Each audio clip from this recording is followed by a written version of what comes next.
बिस्मिल्लाहिर्रहमानिर्रहीम। अस्सलामुअलैकुम। 24/9 में खुश आमदीद। मैं हूँ आपके साथ सीमल हाशमी। अस्सलाम वालेकुम और मैं हूँ अबूज़र मौज़म। आप सबको वेरी गुड मॉर्निंग। सीमल आपको गुड मॉर्निंग। और साथ साथ चूँकि मौसम बड़ा ज़बरदस्त हो चुका है गुज़िश्ता चंद दिनों से, बल्कि कल तो पूरे पाकिस्तान में ऐसे लग रहा था जैसे एक जैसा मौसम है। बिल्कुल, कराची में भी रिमझिम और कहीं तेज़ बारिश हो रही थी। लाहौर में भी उतनी ही मूसलाधार बारिश हुई और फिर उसके बाद हमने देखा कि पंजाब के मुख्तलिफ इलाकों से खबरें आ रही थी कि मौसम खुशगवार है। नॉर्दर्न एरियाज़ की तो क्या ही कहना है, वहाँ पे तो पूरा साल ही ज़बरदस्त अच्छा, वैसे बड़ा मिस कर रही हूँ क्योंकि ये वाला सीजन जो है ना, गर्मियों की छुट्टियाँ, ये लोग एक्चुअली पूरा साल प्लान करके नॉर्दर्न एरियाज जाया करते थे। लेकिन इस वक्त अब जब हम बात करते हैं कोविड-19 की, तो उसने ना सिर्फ हमारी डेली रूटीन बल्कि सारे के सारे प्लान्स बहुत बुरी तरह मुतासिर काफ़ी हद तक। और अब देखेंगे कि नारायण कागान और जिस तरह से नॉर्दर्न एरियाज़ हैं वहाँ पर अब उल्टा एहतजाज हो रहे हैं कि अब दोबारा से कारोबार खोला जाए। ऑब्वियसली SOP को भी फॉलो करना है, साथ देखना भी है, कोरोना के केसेस भी देखने हैं, फिर इंडस्ट्री को भी खोलना है, तो काफ़ी ज़्यादा प्रेशर है। अजीब सी जिसे कहते हैं ना कैच 22 सिचुएशन है गवर्नमेंट के लिए भी, क्योंकि कुछ समझ नहीं आ रही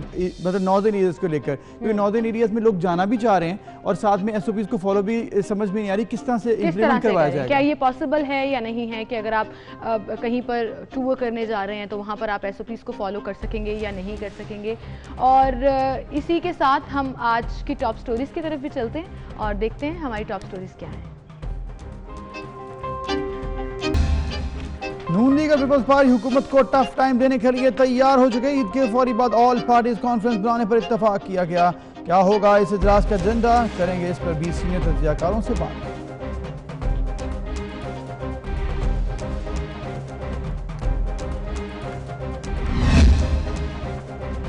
सिंध में ट्रांसपोर्ट की बंदिश के खिलाफ कराची में ट्रांसपोर्टर्स का एहतजाज। पब्लिक ट्रांसपोर्टर्स ने मेन सुपर हाईवे बंद कर दी।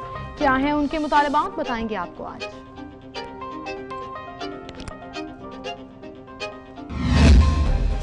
बाहिम्मत न्यूज एंकर दूसरी बार कैंसर का शिकार, नारा मलिक बनेगी आज 24/9 की मेहमान।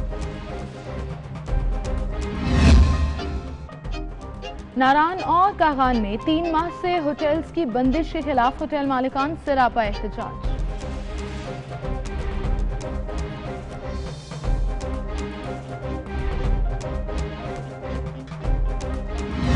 टॉप स्टोरीज आपने जानी और बाकायदा आगाज करेंगे आज के प्रोग्राम का। और सबसे पहले हम बात करेंगे कल सुप्रीम कोर्ट में होने वाले पैरागॉन सिटी केस की समाअत के हवाले से है, जिस पर नैब की कारकर्दगी पर सवालात उठा दिए हैं। और इस पूरी कारकर्दगी में जो तफसीली फैसला असल में जारी किया गया, उसमें बार बार ये कहा गया ये जो एहतसाब का अमल है, क्या वाकई में एहतसाब पर मबनी है क्योंकि इसमें जिस तरह से ऑपोजिशन को टारगेट किया गया उसका क्लियर कट जिसे कहते हैं ना कि बयानिए जो हैं वो सामने आ रहे थे। इस फैसले में वाज़ेह तौर पर लिखा हुआ। लेकिन नैब की मुदाखलत पर सवाल उठाए हैं। आईनी तौर पर देखा जाए कि नैब जो है अगर उसने कोई कार्रवाई करनी है तो फिर वो अक्रॉस द बोर्ड होनी चाहिए, तो इस पर सवाल उठाए गए हैं।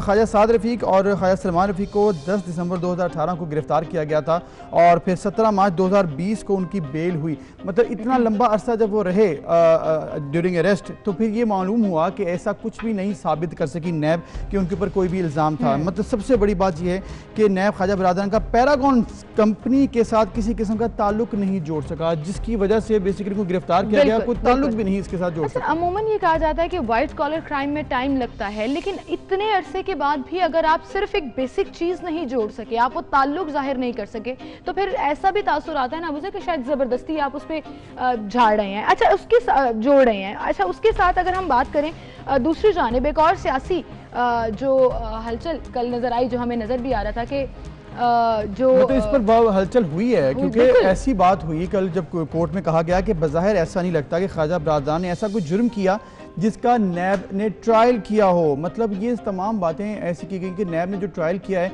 वो लगता नहीं है कि ऐसा कोई जुर्म उन्होंने साबित किया। फिर नैब केस को इंसानी तज़लील की बदतरीन मिसाल भी करार दिया है सुप्रीम कोर्ट ने। ये इससे मतलब और वाज़ेह क्या बात होगी कि नैब की कारकर्दगी पर इस कदर बड़ा सवाल निशान उठाया गया है कोर्ट की जानिब से। और साथ साथ ये भी कहा गया है कि मुल्क में इख्तियारात की तकसीम के तस्वुर को तौहीन के साथ रौंदा गया है। बिल्कुल। और इस फैसले में ये भी कहा गया कि अना परस्ती और ख़ुद को ठीक कहना मुआशरे में जड़ पकड़ चुकी है। और फिर अदम बर्दाश्त, अकरबा परवरी, धूस, खुद नुमाई, तरजीहात, ये तमाम चीज़ें उस फैसले में दर्ज हैं, जो कहा गया है कि हमारे मुआशरे में मुकम्मल तौर पर रच बस गई हैं।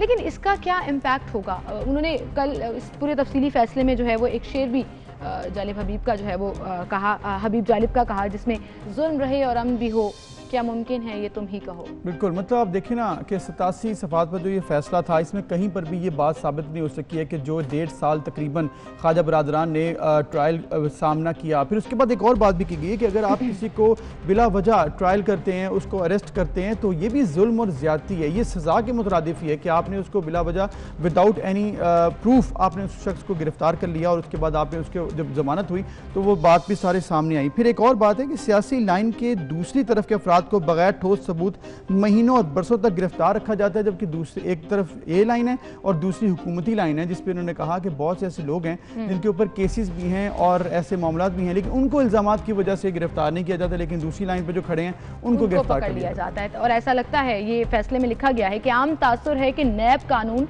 सियासी मुखालिफिन को इंतकाम का निशाना बनाने के लिए इस्तेमाल किया जाता है।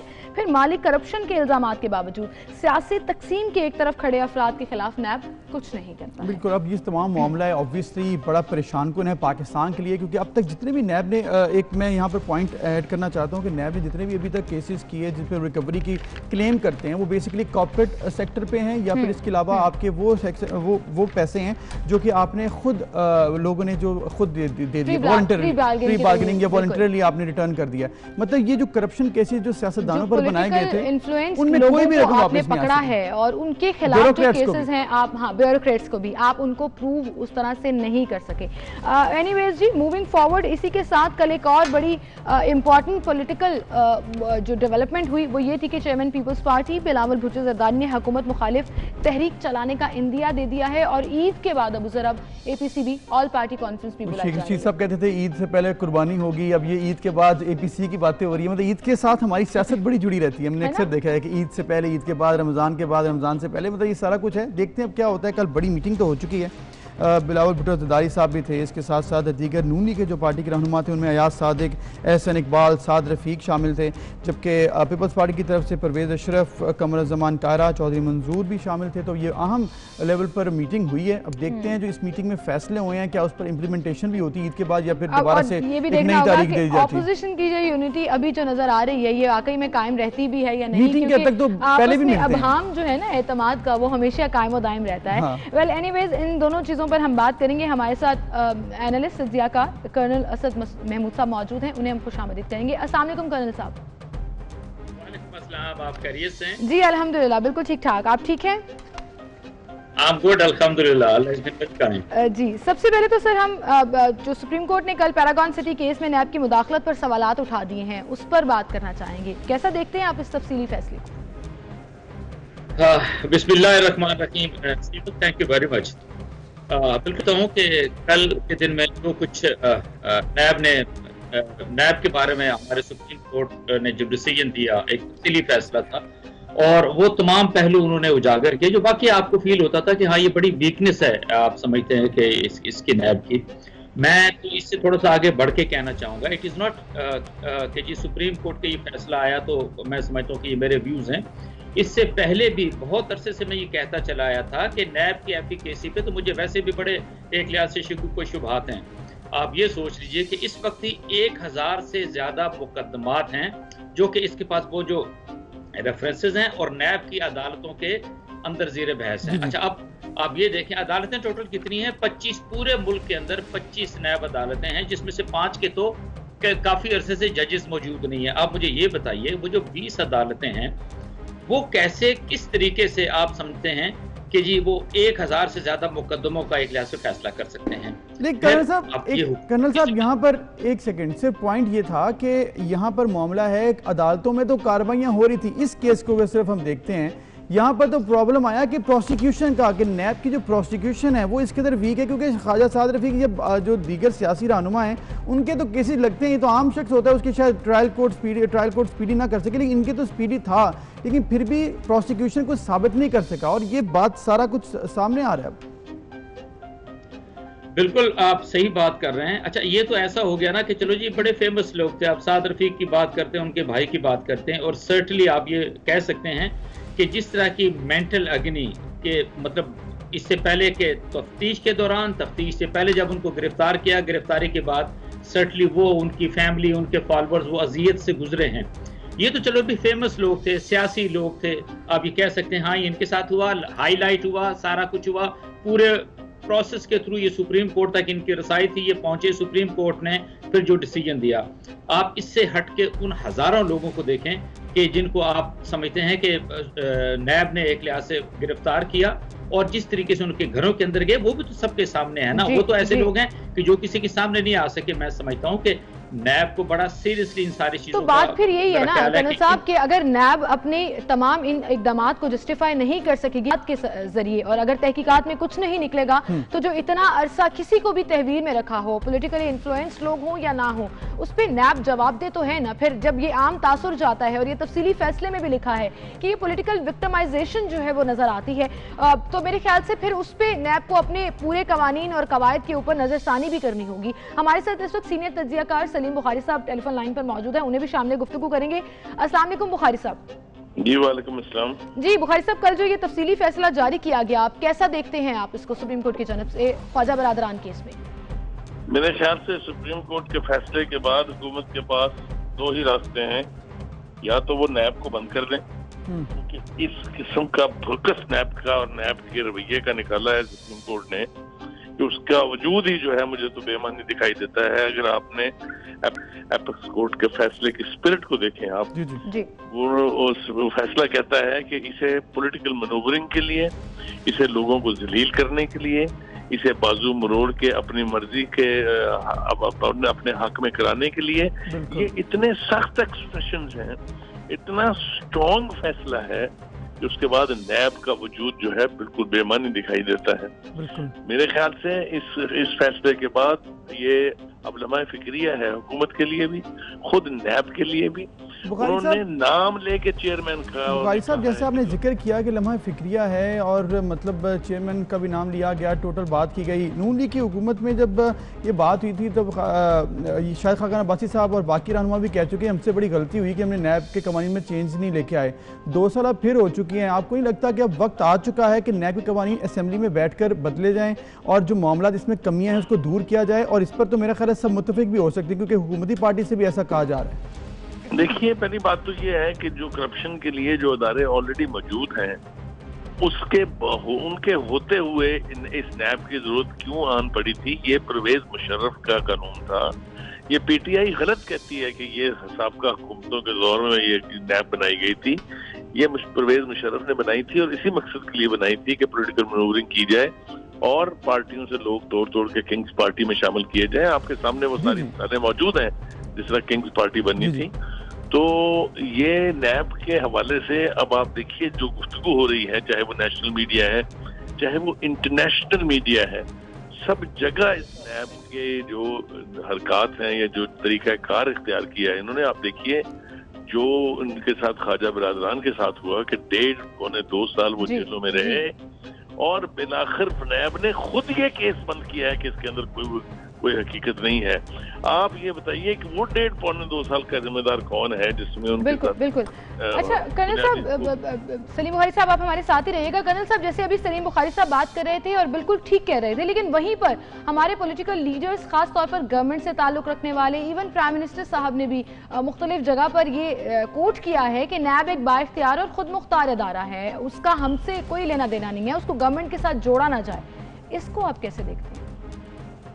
बिल्कुल, एक तो अगर नैब को उस एंगल से देखा जाए, बिल्कुल ये खुद मुख्तार इदारा है। ये किसी को, मैं समझता हूँ कि कॉन्स्टिट्यूशनली इसको प्रोटेक्शन है और इनका एक काम होता है कि पूरे साल के अंदर जो इनकी कारकर्दगी होती है वो उन्होंने सामने लेकर आनी होती है, उसकी रिपोर्ट पेश करते हैं प्रेसिडेंट ऑफ पाकिस्तान को। बिल्कुल ये किसी को आंसरेबल नहीं है एक लिहाज से ये देखा जाए तो। अब बात यहाँ पर आती है कि भाई अगर नैब एक खुद मुख्तार इदारा है तो नैब के जो चेयरमैन है, क्या वो इस इदारे की खुद मुख्तार हैसियत को क्या बरकरार रखने के अंदर कामयाब हुए? क्या वो तासुर देने के अंदर वो कामयाब हुए? उसी के साथ हाँ, अब नैब के अंदर जो भर्तियां हुई, मैं समझता हूँ कि जो 12 से लेके और 15 यानी कि 2012 से या 2010 से लेके 15 तक की जो भर्तियां हैं जी वो सारी की सारी आप मतलब आपके मुताबिक कर्नल साहब के बेसिकली इसको पूरा हमें चेक करना होगा और जैसे बुखारी साहब ने भी कहा है कि इसको आपको लेकर चलना पड़ेगा असेंबली में, वहीं पर कवानीन भी चेंज हो जाते हैं, जो भी मामला हैं वहाँ पर बात हो सकती है। बुखारी साहब, फिर इस तरह से जब कहा जाता है, शेख रशीद साहब कहते हैं जी नैब टार्जन बन जाएगा, ईद के बाद गिरफ्तारियां होंगी, फिर उसके बाद फिर जो अब फैसलों से जाहिर हो रहा है, लगता है कि उल्टा अब नैब के अंदर जो है गिरफ्तारियां होनी चाहिए, किस तरह से मामला हैं। ये कैसे मीन भट्ट साहब भी एक वादा माफ गवाह बने, एक अहम कैरेक्टर साबित हुए, फिर ऐसे जो किरदार हैं उनके हवाले से क्या कहेंगे आपके, जो लोग वादा माफ गवाह भी बनते हैं लेकिन साबित फिर भी कुछ नहीं होता? देखिए, पहली बात तो ये है कि ये शेख रशीद और ये तर्जमान जो एक फौज है पूरी इस पीटीआई की, वो सारे पब्लिक रिलेशन ऑफिसर्स हैं नैब के। ये जिस तरह की गुफ्तगू करते हैं उससे आपको पता चलता है कि हुकूमत किस तरह नैब को मिसयूज कर रही है। इसके बारे में तो कोई पहले दो राय नहीं है मेरे ख्याल से। और खास तौर से वो चेयरमैन जो ये कहे कि मैं अगर हुकूमत के बंदों के खिलाफ एक्शन लूंगा तो ये 10 मिनट में गिर जाएगी, मैं अगर डिफेंस मिनिस्टर को पकड़ूंगा तो वो हवालात में दम न तोड़ दे कहीं। ऐसे चेयरमैन से क्या तवक्को रखते हैं आप मुझे बताइए। ये वन नाइट जैक की तरह से उन्होंने सिर्फ अपोजिशन को टारगेट किया हुआ है और हुकूमत के अंदर बैठे हुए नैबिये जो हैं उनकी तरफ उनकी नजर तक नहीं जाती है। तो इसे आप सिवाय इसके कि एक इंस्ट्रूमेंट है हुकूमत के हाथ में अपने मुखालफिन को जलील करने के लिए, उन्हें तंग करने के लिए, इसको इंडिपेंडेंट अदारा कह के वो खुद अपना मजाक खुद उड़ा रहे होते हैं। इस तरह से मिसयूज किया गया है नैब को। सही सही। बुखारी साहब हमारे साथ ही रहेगा, साथ ही साथ हम जरा एपीसी की भी बात कर लेते हैं। ईद के बाद एपीसी बुला लिया ऑपोजिशन ने, और ये जो आम तासुर हम बार बार जिक्र कर रहे हैं जो फैसले में लिखा है, ये ऑपोजिशन का स्टांस भी है। पॉलिटिकल विक्टिमाइजेशन की बात की जाती है, खास तौर पर वो लोग जिनको नैब ने पकड़ा, अंडर इन्वेस्टिगेशन रखा लेकिन कुछ प्रूव नहीं हो सका, वो लोग तो डंके की चोट पर ये बोलते हैं कि पॉलिटिकल विक्टिमाइजेशन की जा रही है, हमारे खिलाफ कुछ नहीं है। तो कर्नल साहब ये कहिएगा, अभी जो ये एपीसी बुलाई जा रही है, क्या आपको लग रहा है कि ऑपोजिशन अब ईद के बाद एक मजबूत ऑपोजिशन के तौर पर सामने आएगी और गवर्नमेंट को कोई टफ टाइम देगी?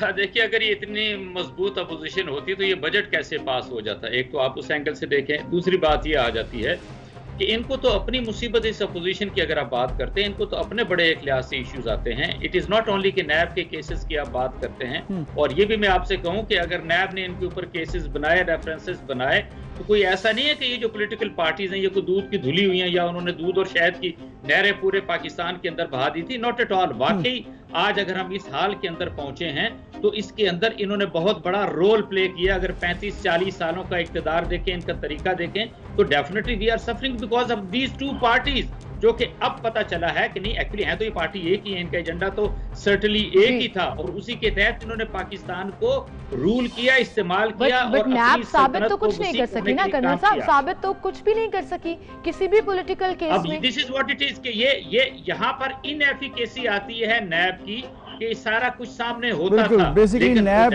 को ही अगर ठीक कर लिया जाए तो मामला काफी हद तक बेहतर हो सकते हैं। कर्नल साहब आपकी बात बिल्कुल ठीक है। सलीम बुखारी साहब, बुखारी साहब, जैसे कि कर्नल साहब ने कहा कि एपीसी की अगर हम बात करें तो उन्होंने कहा कि बजट मंजूर करवा दिए, दीगर कवानीन मंजूर करवा दिए, सिर्फ बातों की हद तक शायद अपोजिशन जो है वो स्ट्रॉन्ग स्टांस लेती है, लेकिन इलेक्शन जब करने का टाइम आता है तो कुछ कर नहीं पाती। आपको लगता है कि एनएफसी अवार्ड को लेकर, सूबाई खुद मुख्तारी को लेकर नैब के हवाले से कुछ वाकई अब एपीसी के बाद कुछ होने जा रहा है? पॉसिबल आपको नजर आ रहा है ये सब कुछ?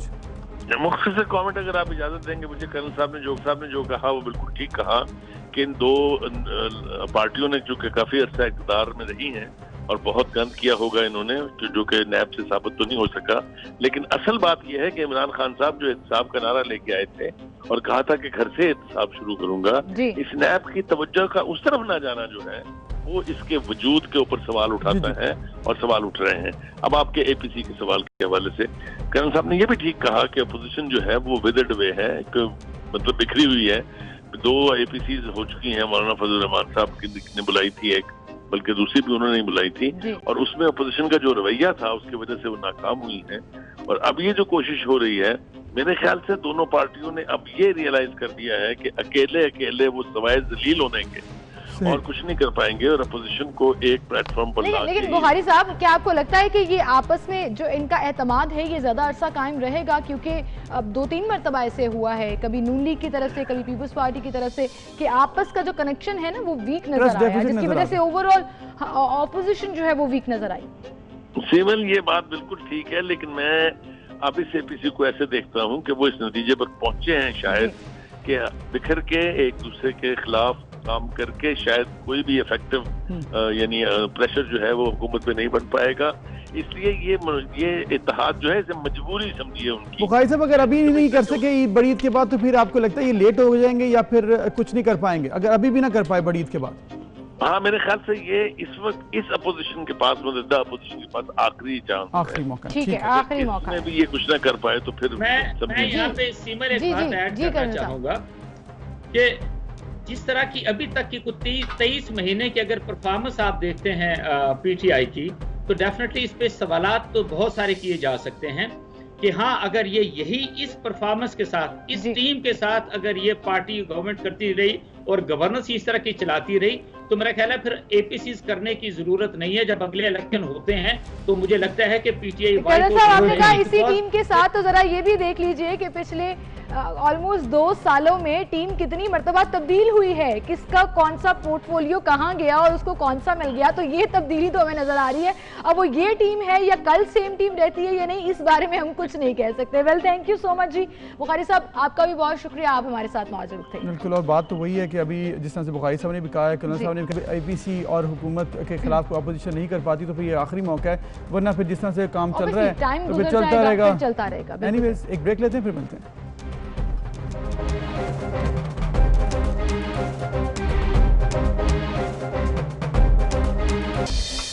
वेलकम बैक नाज़रीन। तो हुआ आपके सामने है सिचुएशन जिस पर हम डिस्कस भी कर रहे थे कि आखिर नैब का ऐसा कहाँ पर किरदार गलत आ जाता है जिस पर इतनी बातें होती हैं, फिर प्रोसिक्यूशन पे कहाँ पे कमी आ जाती है, फिर जो ट्रायल सिस्टम है उस पर कहाँ पे कमी आती है कि जो इल्ज़ामात तो बहुत बुलंद बांग लगाए जाते हैं उसके बाद साबित कुछ नहीं कर पाते हैं, प्रॉपर तरीके से ट्रायल शायद नहीं हो पाता, होता क्या है ये तो हमें भी कुछ समझ में नहीं आता। बिल्कुल सही कह रहे हैं अबू सर। और फिर ऑल्सो जब ये एक आम तासुर हो और वो एक अदालती फैसले का हिस्सा बन जाए, तो फिर कहीं ना कहीं उसमें सदाकत नजर आना शुरू हो जाती है। मामला खराब। बहरहाल जी, इस तमाम सूरत हाल पर हम बात करेंगे। हमारे साथ साबिक नैब प्रोसिक्यूटर साहिबजादा मुजफ्फर अली साहब मौजूद हैं, उन्हें हम खुशामदीद कहेंगे। अस्सलाम वालेकुम जी।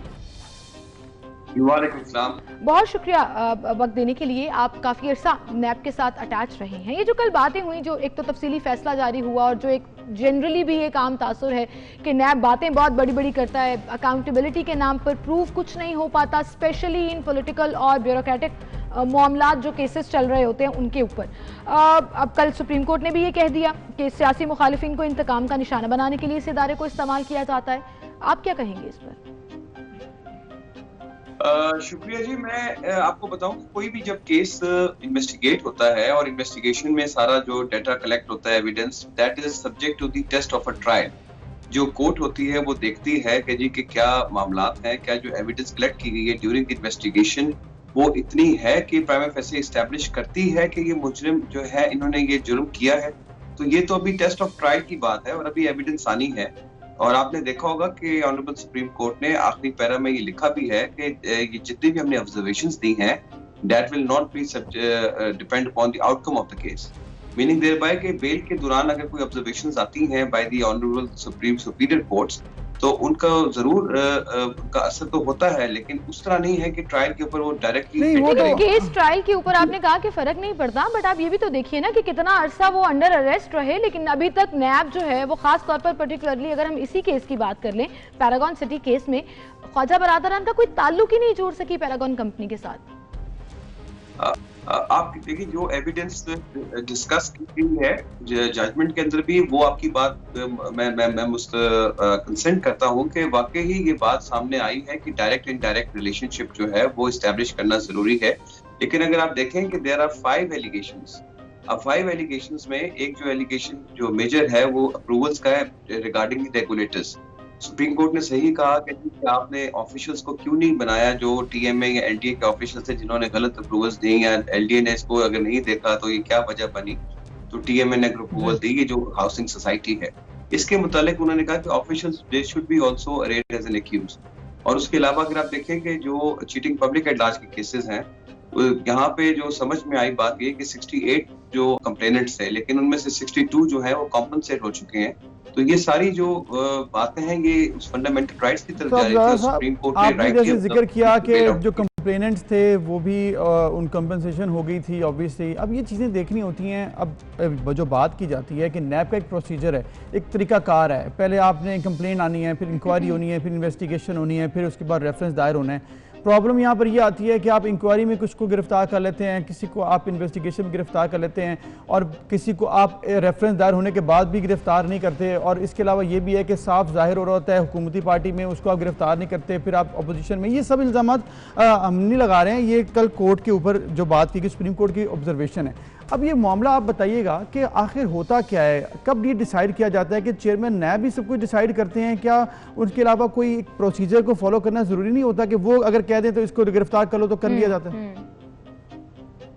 देखिए, चेयरमैन नैब के पास जो पावर्स है ना, वो भी उसने अंडर फेयरली रीजनेबल और जस्टली उसने एक्सरसाइज करनी होती है। उसके पास ये अनलिमिटेड अनडिस्क्रिशनरी पावर नहीं होती। और आपको ये भी मालूम होगा कि हमारे कवानीन जो है कॉन्स्टिट्यूशन ऑफ पाकिस्तान, वो भी अलाउ नहीं करते किसी भी पब्लिक सर्वेंट जो भी अथॉरिटी को एक्सरसाइज कर रहा है कि वो अपनी अनलिमिटेड पावर्स करे। तो इन केसेस में जब ये कानून में भी प्रोवाइडेड है कि जब आपके पास सफिशिएंट एविडेंस आ जाती है, और इसमें भी ऐसे हुआ है कि चेयरमैन जब इस एक्सटेंट पे गया तो ही अकॉर्डिंग टू हिम उनके पास सफिशिएंट एविडेंस थी टू प्रोसीड फर्दर, इसलिए वो आगे इस रेफरेंस की तरफ। लेकिन आप ये भी तो देखिए ना, सफिशिएंट एविडेंस नजर क्यों नहीं आते? बयानों की हद तक हमने मुख्तलिफ डायरेक्टर्स, इवन चेयरमैन साहब भी मुख्तलिफ जगहों पर जब बात करते हैं, चेयरमैन नैब, तो उन्होंने कहा है कि हम साबित करेंगे, हम निकाल रहे हैं, सबूत हैं हमारे पास। जब ये दावा कर दिया जाता है और 1 साल 1.5 साल का अरसा गुजर जाता है, इससे ज्यादा का टाइम भी कुछ केसेस में गुजर गया, लेकिन कुछ प्रूफ जब सामने नहीं आते तो डेफिनेटली नैब की अपनी कारकर्दगी के ऊपर, नैब की अपनी अकाउंटेबिलिटी के ऊपर सवाल उठना शुरू हो जाते हैं। फिर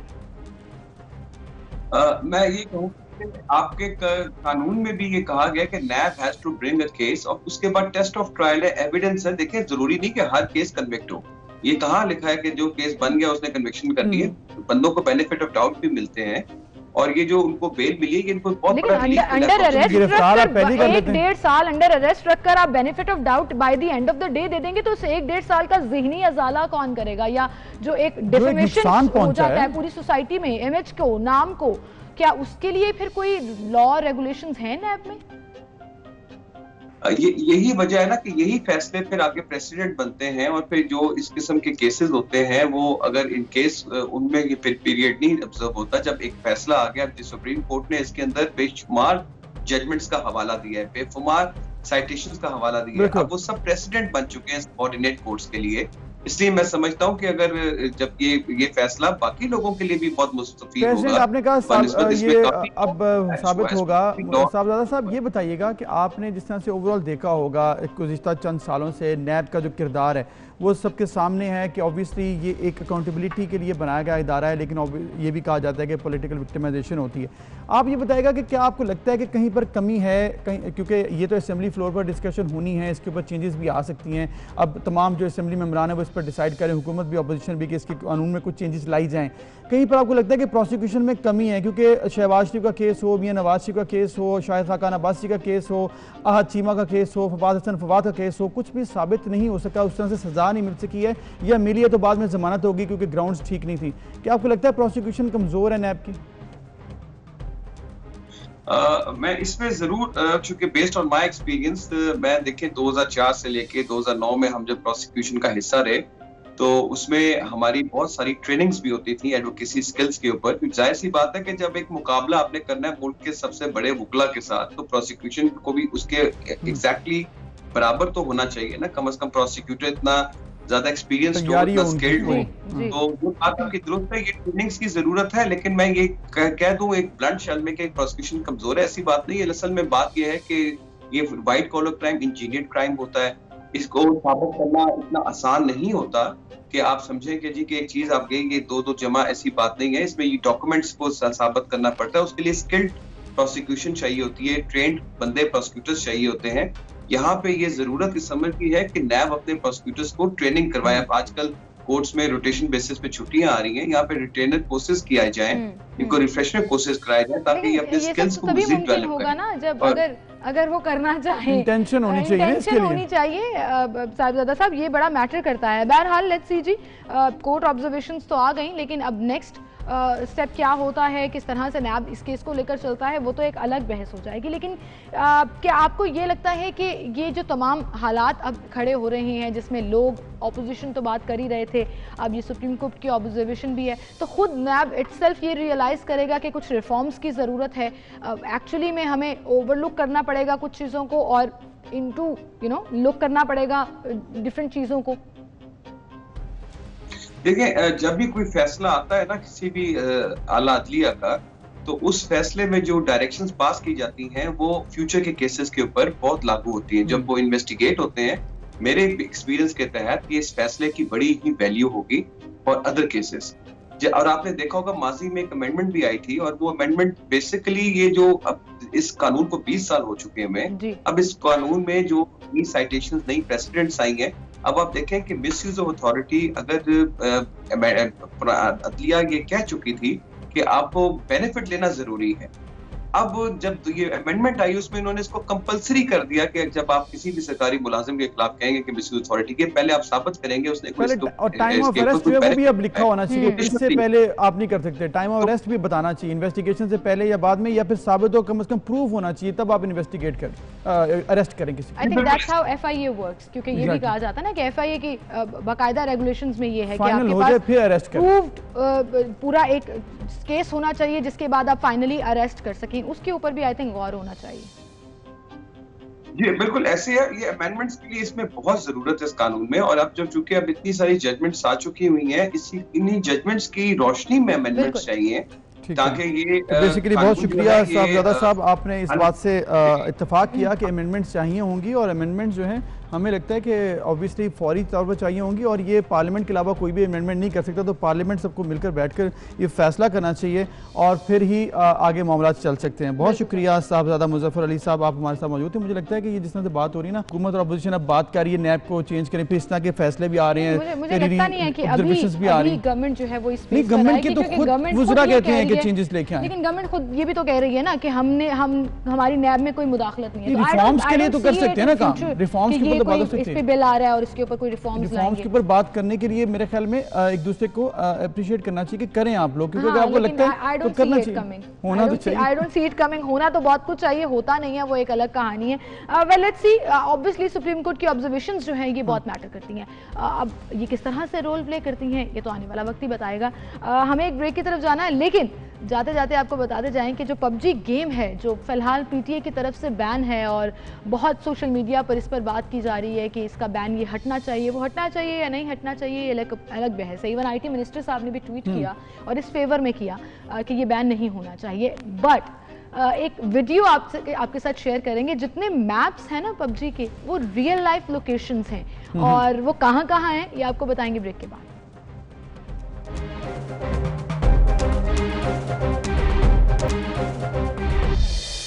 वेलकम बैक। और जैसे कि ब्रेक पर जाने से पहले आपसे हमने बात की कि पबजी के हवाले से, क्योंकि पबजी पे वैसे तो बैन लग चुका है, लेकिन उसकी जो लोकेशंस थी उस पर आप बात कर रही थी, कुछ वो बताएं आप क्या है? तो वो गेम खेलते नहीं है तो आपको मालूम नहीं होगा, लेकिन मैं आपको दिखाती हूँ कि उसके अंदर हमारे पास 3 से 4 जो मैप्स होते हैं उसमें जो लोकेशंस हैं वो एक्चुअली रियल लाइफ में एग्जिस्ट करती हैं। और ये एक आर्टिकल जो है वो हम कल देख भी रहे थे कि बाकायदा पिक्चर्स का कंपैरिजन किया है। तो मैं दुनिया में पाकिस्तान बड़े ज़बरदस्त रखता है और पूरी दुनिया इस बात की मुतरफ है, और टूरिस्ट स्पॉट्स पाकिस्तान के जो हैं वो बेहतरीन टॉप 10 में आते हैं, और उसमें नॉर्दर्न एरियाज ऑफ पाकिस्तान जो हैं उनकी बाकी कोई मिसाल नहीं, लेकिन ऑब्वियसली कोरोना की वजह से बंद पड़े हैं। बिल्कुल, जैसे अभी हम स्टार्ट में भी बात कर रहे थे कि समर वेकेशंस में एक प्लान होता था कि आप 3 से 4-5 दिन जो है वो नॉर्दर्न एरियाज में जाके स्पेंड करते थे, और ये किसी रहमत से कम नहीं है, क्योंकि जिस तरह मैदानी इलाकों में या इवन सिंध में दूर दराज के इलाकों में बारिश नहीं होती और हब्स और गर्मी बहुत ज़्यादा होती है, तो ऐसे में जब आप वहाँ जाते हैं तो आप इंजॉय करते थे। लेकिन कोविड-19 की वजह से ये तमाम सिलसिला बुरी तरह मुतासर हुआ, लेकिन उसी के साथ साथ वहाँ पर लोगों ने कल प्रोटेस्ट किया, और उनके प्रोटेस्ट में जो मुतालिबात थे वो ये थे कि यहाँ पर अब होटल इंडस्ट्री को खोला जाए, ज़िंदगी वापस आ रही है मामूलात की तरफ, तो टूरिज़्म के ऊपर भी बात होनी चाहिए, उसको भी खुलना चाहिए। एक मामला ये था कि पहले तो खोले गए थे कुछ एरियाज में, लेकिन हुआ ये कि एसओपी उस तरह से फॉलो हो नहीं पाए। ऑब्वियसली लोगों को भी समझ में नहीं आया कैसे होटल्स के अंदर आपने एसओपी को फॉलो कराना है। जो हम शुरू में बात करते हैं कि टूरिज्म के लिए लोग आए हो तो वो कैसे एसओपी को फॉलो करेंगे, वो तो रिलैक्स हो जाते हैं आके। तो इसलिए फिर दोबारा से ये होटल जो हैं वो बैन हो, इधर यहाँ पे बैन हो गया दोबारा से टूरिज्म। अब कागान आरान की तमाम ये जो लोग हैं जो कि होटल मालिकान हैं या फिर वहाँ पर कारोबार करते हैं, क्योंकि 80% तो यहाँ का जो 80% तो यहाँ की इकॉनमी सिर्फ टूरिज्म पे चल रही है। और अब आप देखिए यही वो सीजन है जब यहाँ के रहने वालों ने कमाना है, और फिर जब सर्दी सर्दियों में ये पूरे के पूरे स्पॉट्स बंद हो जाएंगे बर्फबारी की वजह से, रास्ते बंद होने की वजह से। तो ये पूरा ये 6 महीने वो लोग कमाते हैं और अगले 6 महीने वो अपने घरों में रहकर उसको यूटिलाइज करते हैं। तो ये एक बड़ा अलमिया है कि अगर अब ये सीजन गुजर गया तो फिर सर्दियों में आने वाले सीजन में लोग सरवाइव कैसे करेंगे? मामला ऑब्वियसली बड़ा परेशान कुन है हुकूमत के लिए भी और इन लोगों के लिए भी, इनको भी देखना है, इनकी मईशत को भी देखना है, लेकिन एहतजाज भी दूसरी तरफ हो रहा है। तो हम बात करते हैं सज्जाद ऐवान साहब से, जो कि जनरल सेक्रेटरी हैं tourism promotion association Kaghan valley. उनसे हम पूछ लेते हैं कि क्या सूरत हाल है। अस्सलाम वालेकुम सज्जाद ऐवान साहब, जैसे कि आप लोगों ने भरपूर एहतजाज किया कल और मामला देखने में आया, लेकिन पहले होटल्स को खोला गया था, फिर SOPs की खिलाफ वर्जी हुई, जिसके बाद दोबारा से अब आपको कहा जा रहा है कि SOP की पहले आप यकीन दहानी करवाइए कि पहले होंगे फिर ही होटल्स खुलेंगे। सूरत हाल क्या है? क्या इस वक्त एहतजाज क्यों किया जा रहा है? जनाब, सबसे पहले तो मैं आपके चैनल 24 का शुक्रिया अदा करता हूँ। वो उन्होंने जो हमारी मुश्किलात के हवाले से हमें कवरेज दी। आपके जो हम पहले भी जो है काफ़ी अरसे से आपको पता है कि ये नारायण जो है पहले 7-8 महीने से सर्दियों से ही बंद हो जाता है। तो अभी हम पिछले जब से ये कोरोना वायरस है हम सारे होटल्स हमारे बंद हैं। अभी तो लोग इस सिलसिले में आ गए हैं कि आगे 3 अगस्त की उम्मीद रखे हुए हैं कि शायद होटल खुल जाए और हम खिलाफवर्जी नहीं करेंगे। हम जो SOPs हैं उस पर कोशिश कर रहे हैं। जो लिटिल बिट जो काम है, काम भी ज़्यादा नहीं है, लेकिन ये है कि जो गिलगित बल्तिस्तान के अभी जहाँ से जो टूरिस्ट जाते हैं, टूरिस्ट तो नहीं है, वहाँ पे जो लोकल कम्युनिटी जाती है वो नाइट स्टे करती है अक्सर नारायण में। तो हम कोशिश करेंगे कि हम SOPs पे अगर कमरे दें भी तो SOPs पे देंगे। जो गवर्नमेंट की जो SOPs हैं वो हमें पहले भी कई मीटिंग में उन्होंने हमें बता चुके हैं। तो हम खिलाफवर्जी नहीं करेंगे इंशाल्लाह। क्योंकि 1-2 कमरे लग भी गए तो खिलाफवर्जी नहीं करेंगे। सही, जिसने जिक्र किया है, आप ये बताइएगा कि आपने कहा SOPs को फॉलो करेंगे, SOPs को कैसे फॉलो करेंगे, किस तरह यकीन दहानी कराई जाएगी, क्योंकि ये भी बहुत एक अहम मरला है होटल इंडस्ट्री को दोबारा खोलने के लिए। देखिए जी, SOPs को फॉलो ज़रूर करेंगे और कैसे करेंगे, हम डिसइंफेक्शन गेट लगाएंगे, मास्क होगा और फिर साथ सैनिटाइजर के यूज़ करेंगे। और इसके अलावा रूम्स में जो गेस्ट चेकआउट होंगे बाकायदा डिसइंफेक्शन। अब भी अगर आप हमारे होटल को विजिट करें तो अक्सरियत होटलों में अल्हम्दुलिल्लाह जो बड़े होटल्स हैं उनमें सारी ये SOPs मौजूद हैं, कोई ऐसी बात नहीं जी। अच्छा, ये तो आपने कह दिया कि कोशिश करेंगे कि SOP को फॉलो करें, लेकिन ये फॉलो होंगे कैसे? क्या होटल के रेट्स बढ़ाए जाएंगे या उन्हीं रेट्स में आप अकोमोडेट करेंगे आने वाले गेस्ट को, अगर गवर्नमेंट आपके ये मुतालिबात सुन लेती है तो? आपने बड़ा वो क्वेश्चन पूछा जी कि आप रेट को बढ़ाएंगे। पहले तो दुआ करें कि होटल खुल जाएं। हम तो इसे उम्मीद से हैं कि यार हमारा इतना हम अर्निंग कर सकें कि जो हमारा स्टाफ है, और उसमें ज़्यादातर हमारा वो स्टाफ भी होता है जिनको हम सर्दियों में भी 50% या उससे कम जो है अलाउंसेस देते हैं ताकि उनका काम चलता रहे। दुआ ये करें कि हम अपने स्टाफ के अखराजात पूरे कर लें, बाकी तो रेट बढ़ाना या न बढ़ाना ये तो बात की। ठीक है ऐवान साहब, आपने वजह फरमाया कि ऑब्वियसली बार खुलना चाहिए, उसी के बाद ये डिसाइड होगा कि किस तरह से आपने इसको मैनेज करना है, बजट कैसे बनाना है। 80% जो इस इलाके की पॉपुलेशन है वो इसी इकॉनमी से जुड़ी हुई है, होटल टूरिज़म से। अब ये कई गुज़र 4 माह से ये बहुत परेशानी का शिकार थी, कैसे गुजरे ये इतने महीने, क्या सूरत हाल है, इस पर क्या कहेंगे आप? यहाँ फरमाया कि यहाँ पे सियाहत पे पाबंदी की वजह से यहाँ पे 80% से भी ज़्यादा लोग हैं, उसमें होटलियर भी हैं और फिर होटलों में अल्हम्दुलिल्लाह यहाँ वादी तहसील बालाकोट में वादी कागान में 600 होटल्स हैं इस वक्त। उसमें शुगरां भी है, नारायण भी है, कागान है, बटरकुंडी है। तो ये ज़ारों हमारे मुलाजमीन है। एक जो स्टाफ है उसके पीछे एक ख़ानदान होता है, उस हिसाब से अगर आप काउंट करें तो लाखों में ये बात चली जाती है जो लोग अफेक्टेड हैं। और फिर इस तरह जीपों वाले हैं और छली बेचने वाले हैं, फिर इस तरह बाजार में शॉपकीपर्स हैं, जिस तमाम लोग मुतासर हो गए हैं। हम तो हुकूमत से अपील करेंगे कि बाकायदा कोई ऐसा रिलीफ पैकेज जो होटल वालों को भी और बाकी हजरात को भी दिया जाए ताकि वो इसी पर डिपेंड करते हैं। पूरी सर्दियों वो इस पे गुजारते थे, अब वो उनके लिए बड़ा एक मुश्किल जो है वो पोजीशन है। दुआ करें कि अल्लाह पाक जो दिन बगैर खुल जाए तो कुछ काम हो जाए। सज्जाद साहब, मुश्किल वक्त तो है, लेकिन हम उम्मीद करते हैं कि अल्लाह ताला आसानियां पैदा करे आपके लिए भी, और गवर्नमेंट आपके साथ मुज़ाकरात करने के बाद कोई म्यूचुअल डिसीजंस जो हैं वो लिए जा सकें। इंशाल्लाह ऐसा जरूर होगा। अभी एक ब्रेक लेते हैं, फिर मिलेंगे। Welcome back. एक बार फिर से आपको खुशामदीद कहेंगे। और नाज़रीन, अब बात कर लेते हैं कुछ कराची में जो कल प्रोटेस्ट हुआ सुपर हाईवे पर। बैनुल सूबाई ट्रांसपोर्टर्स ने एहतजाज किया है कि अब बस बहुत हो गया, अब हमें भी वापस मामूलात ज़िंदगी की तरफ आने दिया जाए, और धरना भी दिया, जिसके बायस ख़ास तौर पर सुपर हाईवे आपको पता है बहुत बिजी रोड रहती है, उसके दोनों तरफ ट्रैफिक शदीद जाम हो गई। बिल्कुल। अब ये मामला सिमोन ऑब्वियसली कोरोना की वजह से काफ़ी परेशान कौन था हुकूमत के लिए भी, उसके लिए पॉसिबल नहीं था कि एकदम आप बगैर SOPs की तमाम ट्रांसपोर्ट खोल दें। ऑब्वियसली यहाँ कौन से SOPs फॉलो हो रहे हैं? नहीं, ये तो एहतजाज ही लोग हैं ना, ये तो चाह रहे हैं, कर रहे हैं ना, तो इसका मतलब अगर वो रिस्पॉन्सिबिलिटी लें और आप इस सेक्टर को खोलने दें और उनका रोजगार चलता रहे तो वो शायद जिम्मेदारी निभाएं भी। अब आप देखें हर सेक्टर की तरफ से प्रोटेस्ट हो रहा है। वो ट्रांसपोर्टर्स हैं, वो ताजर हैं, अभी हमने जैसे नारायण का खान से दिखाया। मुझे तो ऐसे लगता है कि बेसिकली हुकूमत अब ये चाह रही है कि जब तक जो सेक्टर है ना वो मैक्सिमम जब तक एहतजाज ही ना कर लेते तब तक आप इसको ना ओपन करें, क्योंकि अब ऑब्वियसली ये जो एहतजाज हो रहा है, आलमगीर साहब जो कि कौमी असम्बली से रुकन है पाकिस्तान तहरीक-ए-इंसाफ के, उनका हल्का था, उधर से भी उन्होंने भरपूर एहतजाज किया, उन्होंने धरना दे दिया। ये देखें आप, सैकड़ों लोगों को वो साथ लेकर बैठ गए और उन्होंने कहा कि ये खोला जाए अब बैनुल सूबाई ट्रांसपोर्ट। अब मामला ये है कि ऑब्वियसली एक है आपकी सूबों के दरमियान ट्रांसपोर्ट जो चलती है, फिर एक विद इन सूबा जो आपके सिंध के अंदर चलनी है या पंजाब के अंदर चलनी है, एक सिर्फ कराची के अंदर है। अब ये 3 किस्म के 3 लेयर्स में आपकी ट्रांसपोर्ट चल रही है। ऑब्वियसली पंजाब में तो ट्रांसपोर्ट ओपन है, अब आपके पंजाब से KP तो जा रही है, लेकिन मसला ये है कि पंजाब से या KP से सिंध नहीं जा रही है, और सिंध भी आ रही है तो सिंध के अंदर कराची में आपके अंदर जो एंटर हो रही है वो कराची से बाहर है। तो ये सब प्रॉब्लम जो इनको आ रही है इसकी वजह से सारा मामला इंडिविजुअली डिसाइड किया जाता है। जैसे आपने पंजाब में कहा, पंजाब में भी आप देखिए लाहौर में मेट्रो बस अभी तक नहीं खुल सकी है, तो कुछ पोर्शन जो है वो ओपन है, कुछ पोर्शन को बंद रखा गया है, और ये प्रोविंशियल लेवल पर डिसाइड किया जाता है। अब सिंध में जैसे आपने कहा 3 तरह की ट्रांसपोर्ट है, एक बैनुल सूबाई है, एक इंटरसिटी है, फिर एक लोकल ट्रांसपोर्ट है जो चलाई जाती है। अब उसका डिसीजन कैसे लिया जाएगा, लेकिन ये फिलहाल जो ट्रांसपोर्टर्स हैं ये एक सूबे से दूसरे सूबे जो सवारियां लेकर जाते थे, ये उनकी तरफ से प्रोटेस्ट किया गया। और कल खास तौर पर पाकिस्तान तहरीक इंसाफ के रुकन कौमी असम्बली आलमगीर खान साहब जो इस प्रोटेस्ट में भी मौजूद थे, उन्होंने 24 से खसूसी गुफ्तगू भी की। उन्होंने क्या कहा पहले आपको वो सुनाते हैं। 1 घंटे से इन लोगों के साथ, और मैं वाजे करूं कोई सियासी एजेंडा नहीं था, कोई झंडा नहीं नजर आ रहा आपको, इशू बेस्ड प्रोटेस्ट था। इशू हल कर देंगे, हम खामोश बैठ जाएंगे।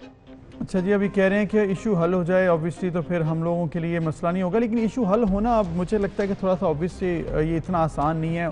एक फिर कोर्ट की डिसीजन भी तो है ना, कि कोर्ट ने ये कह दिया कि आप ओपन कर दें, और किस तरह से करेंगे। कोर्ट ने ये भी कहा कराची से बाहर जो होगा वो आपका ये स्टैंड होते हैं ये बाहर होंगे, ताकि जहाँ जो भी आपके लोग आ सकते हैं कराची से बाहर जाएँ।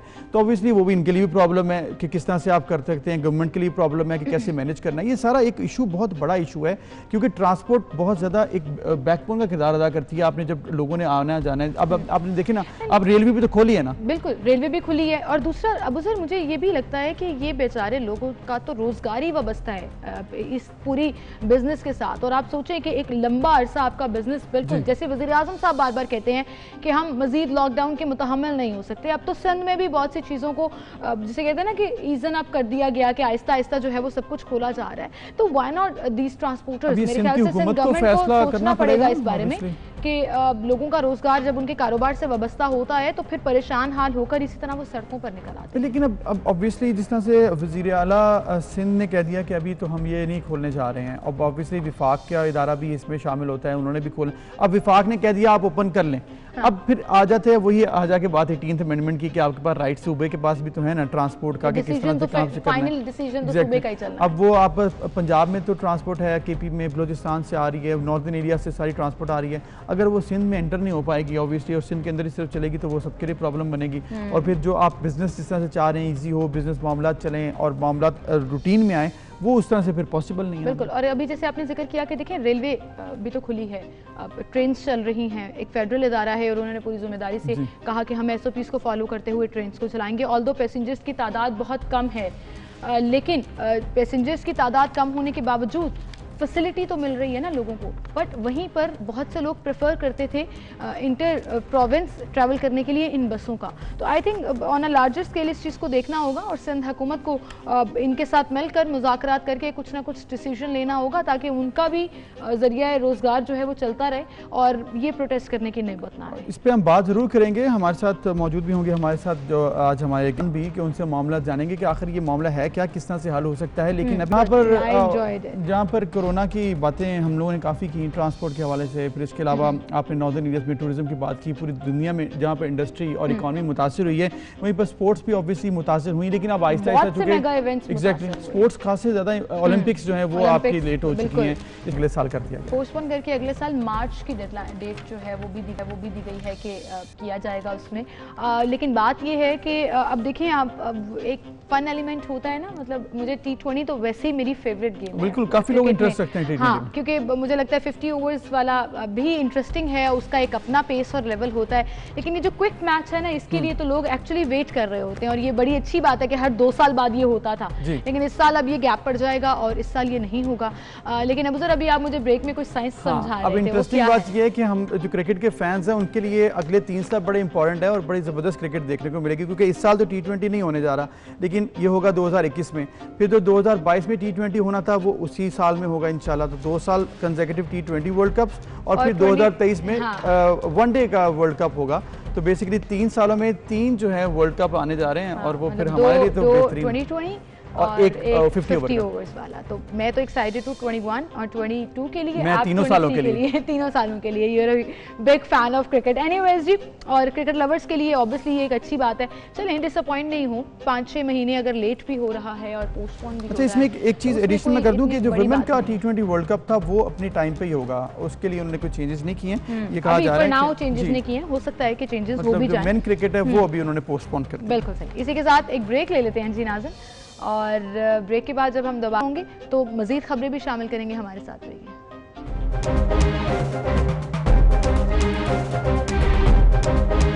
ज़िंदगी मामूल में चल रही होती है, जैसे कि कोरोना से पहले चल रही थी, कोरोना आया कैसे ज़िंदगी हॉल्ट हो गई, इसी तरह कि इसने कितनी तब्दीलियां ले आया है। इसी तरह इंडिविजुअली अगर आप बात करें ज़िंदगी में, इस तरह से बहुत से वाक़यात आते हैं कि आप चाहे किसी भी फील्ड के हो, मीडिया पर्सन हो, आप किसी इंडस्ट्री से ताल्लुक़ रखते हो, आपको कारोबार करते हो, जॉब करते हो, आप ज़िंदगी में हंसी खुशी चल रही हैं, अचानक आपको कोई ऐसी बीमारी आती है जिससे आपकी वो ज़िंदगी की रूटीन अचानक हॉल्ट हो जाती है, अचानक रुक जाती है, और आपको एकदम दोबारा से रिफ्लेक्ट करना होता है, सोचना होता है कि मैं क्या करूं, अपने आप को मजबूत करना होता है, स्ट्रॉन्ग करना होता है, और उसके बाद फिर आपको इलाज कराना होता है, फैमिली सपोर्ट चाहिए, पता नहीं क्या क्या चाहिए होता है। आपने बड़े आसानी से कह दिया, ये इतना आसान होता नहीं है, और नॉर्मली एक मेजर परसेंटेज जो है लोगों की ऐसी होती है जो डीमोटिवेट हो जाती है, डिसअपॉइंट हो जाती है, नाउम्मीद हो जाती है जिंदगी से, और वो जब विल पावर छोड़ देते हैं ना, तो फिर डॉक्टर्स भी कहते हैं कि किसी भी बीमारी से फाइट करने के लिए आपको विल पावर की जरूरत होती है।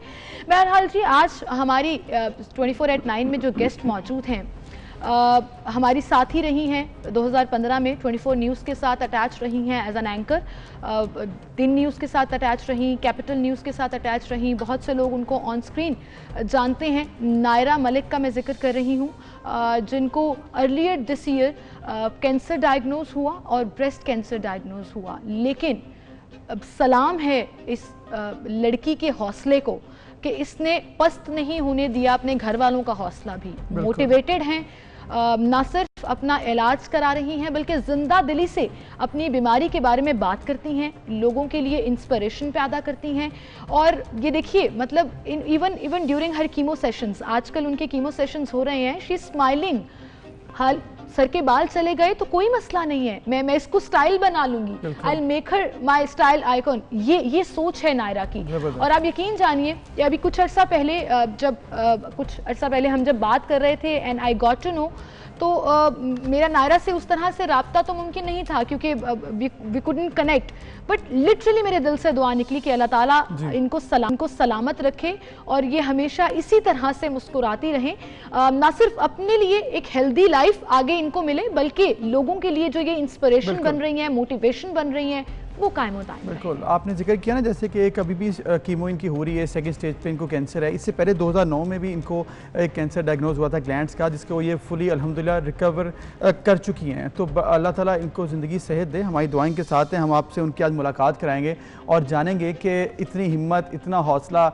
और ये जो स्माइलिंग फेस है इसको कैसे मेनटेन करती हैं, कैसे लेकर चलती है, क्योंकि यही एक मरीज़ के लिए और उसके जो रिश्तेदार हैं उनके लिए बहुत ज़रूरी होता है। जैसे विल पावर की बात की है, ये बहुत इंपॉर्टेंट है। बिल्कुल। नायरा, अस्सलाम वालेकुम, क्या हाल चाल हैं आपके?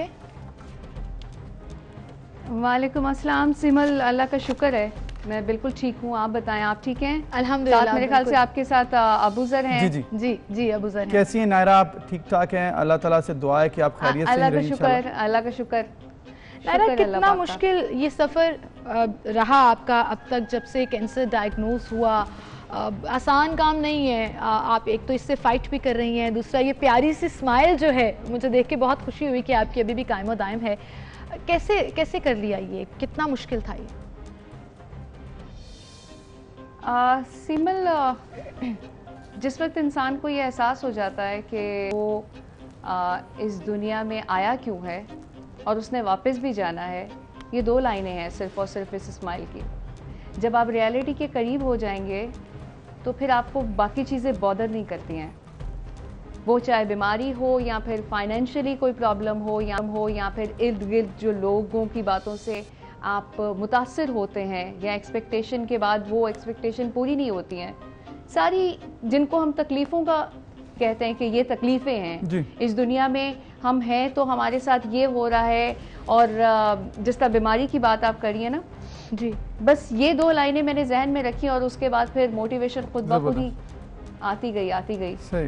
अल्लाह पाक हमें जिस मकसद के लिए या जिस रीज़न से इस दुनिया में भेजता है ना, हम बस उस मकसद से दूर हो जाते हैं। बेशक इस दुनियावी झमेले में इतना ज़्यादा उलझ जाते हैं कि हमें अपना बेसिक मकसद भूल जाता है। बस उस मकसद को जिस वक्त मुझे ये एहसास हुआ ना कि ये बॉडी रूह से अलहदा हो जाएगी, डेफिनेटली जब आप बीमार होते हैं तो थोड़ा सा तो ख्याल आता ही है कि शायद इस बीमारी से अल्लाह पाक ने हमें ऊपर बुलाना हो, या शायद देखें, मुझे, आपको या जितने भी लोग यहाँ सुनने वाले हैं, देखने वाले हैं, किसी को नहीं पता है कि उसने इस दुनिया से दूसरी दुनिया में इंतकाल कैसे करके जाना है या वो रीज़न क्या होगी।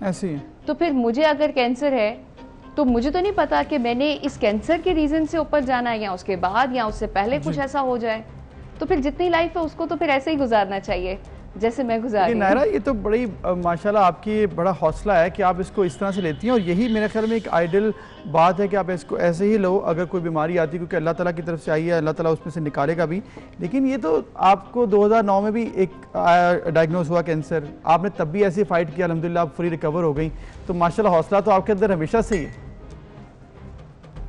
अच्छा अबूजर, मैं जब पहले जो आप बता रहे हैं ना, उसमें मैंने बिल्कुल ऐसे फाइट नहीं किया था। अच्छा। पहले क्या हुआ था कि पहले जब मुझे ये गिल्टी गर्दन के साइड पे नुमाया हुई थी, तो 2 साल पहले तो पता ही नहीं चला नुमाया हुई। उसके बाद मैंने डिफरेंट इलाज करवाए ना, होम्योपैथिक देख रही हूँ, हकीम के पास जा रही हूँ, लेकिन फाइनली इसका जब टेस्ट करवाया तो उसमें कैंसर था, लेकिन मुझे नहीं बताया था, मेरी फैमिली ने। ऑपरेशन हो गया था। उसके बाद जब मैं रेडिएशन के लिए जा रही थी तो तब वहाँ बोर्ड्स लगे होते हैं, अनमोल हॉस्पिटल, किरण हॉस्पिटल सॉरी, कराची में है, कराची से ट्रीटमेंट हुआ था मेरा। वहाँ पे जाके मुझे पता चला था कि कैंसर है। और उसके बाद सिमल, मुझे तकरीबन 6 से 7 महीने मैंने बहुत बर्तन तोड़े हैं, क्योंकि वो जॉ के पास था तो मुझसे खाना नहीं खाया जाता था और पूरा खुलता नहीं था, तो काफ़ी प्रॉब्लम डिफिकल्ट टाइम थी। फिर आहिस्ता आहिस्ता फिर मेरी दोबारा से मैंने स्टडी स्टार्ट कर दी। लेकिन अब जो है, पहले वाली बीमारी से और अब वाली बीमारी में डिफरेंस सिर्फ इसीलिए है कि उस वक्त इस बात का अंदाज़ा नहीं था कि अल्लाह पाक इंसानों से बहुत मोहब्बत करते हैं। हम इसे तकलीफ़ का नाम दे देते हैं, हम इसे बीमारी कहते हैं। और बहुत से लोग, मैंने अभी 2-3 दिन पहले एक वीडियो भी बनाई थी, बहुत से लोग ये कह देते हैं तुम्हें तो तुम्हारे किसी गुनाह की सज़ा मिल गई है। सिर्फ मुझे ही नहीं, आप देखें मोस्टली लोग कहते हैं, पता नहीं तुमने किसी का दिल दुखाया होगा ना, ये नतीजा निकला है। भाई अल्लाह पाक तो 70 माओ जितना प्यार करता है, बिल्कुल, तो हमें तकलीफ कैसे दे सकता है? वो तो दे ही नहीं सकता ना। वो तो सिर्फ और सिर्फ आजमाइश लेकर आता है इंसान के ऊपर और देखता है ये अब कैसा परफॉर्म करता है। कैमरा लगा हुआ है और वो परफॉर्मेंस चेक करता है, बिल्कुल सही, कि कैसा परफॉर्म करता है इंसान। और हम परफॉर्मेंस में क्या करते हैं, उससे दूर होते चले जाते हैं, रोना पिटना, तकलीफ हो गई। और उसमें क्या होता है, कैंसर, खास तौर पे मैं कैंसर के बारे में बात करूँ ना सिमल, मैं जब पहली दफ़ा डॉक्टर के पास गई थी, अभी जनवरी की बात है, तो मुझे डॉक्टर ने कहा था, नायरा ठीक होना चाहती हो? उनका डेफिनेटली ठीक होना चाहती हूँ। उन्होंने कहा जी हो सकता है ब्रेस्ट रिमूव करनी पड़े। मैंने कहा मुझे नहीं करवानी है, मैंने साफ बोल दिया था। मैंने कहा आप कुछ भी करें, मुझे रिमूव नहीं करवानी। उन्होंने कहा ठीक है, कीमो होगी, फिर तकलीफ बर्दाश्त कर लोगी? मैंने कहा जी कर लूँगी। और उसके बाद उन्होंने मुझे कहा एक चीज़ जो तुमने नहीं करनी है, डिप्रेशन नहीं लेना, इसको सर पे सवार नहीं करना। उसके बाद मैं जब हॉस्पिटल्स जाती रही हूँ कीमोथेरेपी के लिए, और भी लोग मैंने देखे, लोगों के अंदर इस बीमारी का इतना ज्यादा खौफ होता है, लोग हौसला और छोड़ मैं देते आज हैं। अगर स्टेबल हूँ और कीमोथेरेपी का बहुत डिफरेंट रिजल्ट आया मेरे ऊपर, वो सिर्फ इसी वजह से है कि मैंने उसको सर पे सवार नहीं किया। जी सिमल, आप कुछ कह रहे थे? मैं ये बोल रही थी कि लोग छोड़ देते हैं ना, उम्मीद छोड़ देते हैं, विल छोड़ देते हैं। वो कहते हैं पता नहीं इसका कितना खौफ है, वो डर जो है ना वो ओवरकम कर लेता है आपकी पूरी की पूरी पर्सनालिटी को, बॉडी को। सिमल, आप किसी भी चीज का लेट्स सपोज कि हम किसी जॉब के लिए जा रहे हैं, उसको सर पे सवार किया। देखा, बाज लोग इंटरव्यू के लिए जाते हैं तो कंफ्यूज होते हैं, उस चीज़ को सर पे सवार किया होता है, पता नहीं होगा या नहीं होगा। बीमारी हुई मुझे जी, अगर मैं ये सोचती कि पता नहीं मैंने ठीक होना है या नहीं होना, कंफ्यूजन जहाँ पे भी होगी ना, आप एंड नतीजा नहीं हासिल कर सकते पॉजिटिव। बिल्कुल। जब आप एक चीज सोच लेंगे, अब मैंने सोचा हुआ है कि मतलब मैंने ठीक होना है इससे, और अल्लाह का शुक्र है मेरी आज कीमो हो चुकी है, नेक्स्ट मंथ ऑपरेशन है, उसके बाद तकरीबन एक इंजेक्शन के थ्रू ट्रीटमेंट होता है, वो चलता रहेगा। That's it. सही। नायरा, जैसे आपने जिक्र किया कि इसमें विल पावर का बहुत ज़्यादा किरदार है, इसके अलावा इसमें एक और चीज़ का बहुत अहम, कैंसर जो कि मोज़ी बीमारी है, हमारी फैमिली में भी मैंने देखा, हुआ क्या कि ऑब्वियसली इसमें सबसे बड़ा जो इशू है ना वो पाकिस्तान में, जो कि स्पेसिफिकली मैं बात करूंगा, वो डायग्नोसिस का है। डायग्नोसिस बहुत लेट होता है, 3rd 4th स्टेज में जाके मालूम होता है, जिसके बाद इंसान हाथ से निकल जाता है, फिर वो बहुत लेट, फिर तकलीफ, फिर इस तरह से सारा मामला, फिर ज़िंदगी रहे ना रहे वो अल्लाह के पास हुक्म है। तो ये बताएं कि आपको ये मालूम कैसे हुआ कि आपका अर्ली स्टेज थी या फिर जो भी स्टेज 2nd पे आप इस टाइम है, तो कैसे मालूम हो सका, और फिर डायग्नोसिस, फिर प्रोसेस सारा। एंड ऑल्सो मैं थोड़ा सा ऐड कर दूं कि ब्रेस्ट कैंसर सबसे लार्जेस्ट नंबर्स जो हैं वो पाकिस्तान में हैं किसी भी कैंसर की टाइप में, और सबसे इजी है ये वाला कैंसर डायग्नोज करना, क्योंकि साइन एंड सिम्टम्स ऑब्वियस हो जाते हैं compare to other sign symptoms, but फिर भी हम लेट हो जाते हैं, फिर भी खवातीन जो हैं वो इससे फाइट नहीं कर पाती, या 3rd या 4th स्टेज में उनका डायग्नोसिस होता है। सिमल, इसमें ना सबसे ज़्यादा यही है कि हमारी खातीन लापरवाही जाती हैं। जिस तरह ये जो सिम्टम्स की अगर मैं बात करूं, तो किसी भी टाइप का कैंसर 3rd या 4th स्टेज में जाके तकलीफ देता है बॉडी को। शुरू में जिस तरह मुझे बिल्कुल भी कोई प्रॉब्लम नहीं हो रही थी, डॉक्टर ने मुझसे पूछा आपका वेट रिड्यूस हो रहा है या कोई और प्रॉब्लम, मेरे साथ तो नहीं थी, लेकिन मोस्टली कि इतना माइनर सा चेंज आता है कि आपको पता नहीं चलता। हमारी खातीन ऐसी है, जब तक तकलीफ नहीं होती ना, जब तक कोई ज़्यादा प्रॉब्लम नहीं होती, फिर जाके डॉक्टर के पास जाएंगी और फिर कहेंगी कि भाई अब इसका कोई इलाज या फिर कोई टेस्ट वेस्ट रिकमेंड किए जाते हैं तो फिर करवाते हैं। लेकिन मेरे ख्याल से mammography is the best way. Mostly जिस तरह बढ़ता जा रहा है तो मेमोग्राफी करवा लें जो भी खातीन है। जिस तरह मैं अभी जहाँ से करवा रही हूँ वहाँ पे तो वो लोग फ्री मेमोग्राफी कर रहे हैं कैंसर केयर वाले, तो मैं तो यही रिकमेंड करूंगी। अच्छा नायरा, आपको कोई साइन सिम्टम्स, कोई तकलीफ, कोई गिल्टी का होना महसूस हुआ था जिसकी वजह से आप डॉक्टर के पास गई थी? हाँ जी,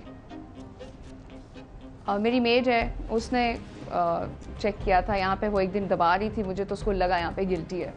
उसने मुझे बताया था, कहती है कि ना बाजी मुझे लग रहा है कि कुछ प्रॉब्लम है। मैंने कहा नहीं, मुझे तो कोई ऐसी पेन नहीं है। लेकिन फिर मैं डॉक्टर्स हॉस्पिटल गई तो मैं सिमल कैंसर के बच्चों के लिए थी वहाँ पे, कुछ वहाँ पे एज ए मोटिवेटर वहाँ पे मैंने उनसे बात की कि मुझे आप प्लीज़ इस कैंपेन का हिस्सा बनाएं। लेकिन उसी दिन फिर जब मैंने उनसे ये जिक्र किया तो उन्होंने कहा नायरा तुम टेस्ट करवाओ। तो 2 दिन के अंदर फिर रिजल्ट आ गया था, पता चला कैंसर है। तो फिर मैं फिलहाल अभी मैं इस तरफ लग गई हूँ, अपने आप को फिट करूंगी तो आगे इंशाल्लाह। अच्छा नायरा, जब मैं आपसे एक चीज़ पूछना चाहूँगी, एज एन एंकर हम लोगों के लिए ये मेकअप, बाल बनाना, ठीक करना बड़ा मैटर करता है, ख़ासतौर पर बालों के हवाले से मैं अपनी बात करूँ तो बहुत कॉन्शियस है। एंड मैं अगर देखूँ कि खुदा ना खास्ता किसी को भी हो सकता है ना, मुझे भी हो सकता है, खुदा ना खास्ता अगर मुझे कैंसर हो जाए तो मैं इसको कैसे डील करूँगी, ये मेरे लिए एक बहुत बड़ा वो पॉइंट होगा। नादिया जमील को हुआ, उन्होंने उसको बड़ा पॉजिटिवली लिया, आपकी मिसाल हमारे सामने है। जी मुश्किल था इनका चले जाना, although they will grow it back इंशाल्लाह, आप उसी तरह से प्यारी प्यारी वापस भी आ जाएंगी। बट वो फॉर द टाइम बीइंग एक लड़की के लिए बालों का चले जाना, आईब्रोज का उड़ जाना, आईलैशेस का कम हो जाना, कीमो के दौरान तो ये सारे इफेक्ट्स आते हैं, इसको कैसे डील किया आपने? ये बहुत छोटी छोटी बातें हैं सिमल। मैंने अभी शुरू में जो बात की थी मैं उसी की डेप्थ में जाऊंगी। इस बॉडी की जिम्मेदारी, हमारी जो बॉडी और रूह एक कॉम्बिनेशन है ना, रूह दूसरी दुनिया से आई है, 2 दुनिया है, उस दुनिया में उस रूह ने वापस जाना है। इस दुनिया में जो टेन्योर है वो बॉडी और रूह एक साथ हैं, ठीक है। अब इस बॉडी की जिम्मेदारी हमें अल्लाह पाक ने दी है। बिल्कुल बिल्कुल ठीक। अब जब जिम्मेदारी दी है तो हमने तो उसको सही से निभाना है। हम एक्चुअली इस पे कब्जा कर लेते हैं, मोस्टली आप करते क्या है कि कब्जा कर लेते हैं और यहीं के लिए सब कुछ तैयारी करते रहते हैं। हमने कभी ये नहीं सोचा कि हमने ऊपर जाके उसको क्या दिखाना है। बिल्कुल सही। फिर जब हम इस दुनिया में होते हैं ना, तो जब ये बॉडी की हिफाजत करनी है तो कैसे भी करनी है फिर, और इसी बात को पहले सोच करके बस इसको बचाना है। अब उसके बाद उसमें चाहे बाल जा रहे हैं तो जाएं, आईब्रो जा रही है तो जाएं, बिल्कुल जान तो है ना। इसको हमने अभी साथ तो रखा। कितनी प्यारी बातें करने लग गए हो नायरा। पहले भी वैसे काफी मोटिवेटेड तो रहते थे, हमेशा पॉजिटिव बातें तो करते थे, पॉजिटिव वाइब भी आती थी नायरा से, लेकिन अब मुझे बातें सुन के ना मुझे बड़ा और अच्छा लग रहा है कि आप कितनी मतलब इंसान को कितना चेंज कर देता है एक पूरा फेज, लेकिन अगर आप उसको पॉजिटिव लें तो। सिमल सुने, पता क्या बात होती है, हम अगर अपनी बेसिक्स ठीक कर लेना तो ये हमें कुछ बॉदर ही नहीं करती। अच्छा, इसके बाद और भी प्रॉब्लम्स आई। अच्छा, कैंसर तो था ही था, उसके बाद फिर मोस्टली मुझसे अभी तक आपने नहीं किया, लेकिन मुझे पता है आपने करना है। बहुत से लोग चले गए आ गए, ये बहुत पूछते लोग मुझसे, लेकिन वाकई हमारा जो मुआशरा है उनकी बेसिक्स ही शायद ख़राब हैं जी। और अगर वो ठीक हो जाएं, बहुत खूबसूरत लोग हैं जी। सिमल, मैं आपको बताऊं कि मेरा जब इंटरव्यू अभी जब होना स्टार्ट हुए और उसके बाद मुझे लोगों ने, जिनको मैं नहीं जानती, इतने खूबसूरत मैसेजेस, इतनी खूबसूरत ईमेल्स किए हैं, बहुत बहुत लंबी।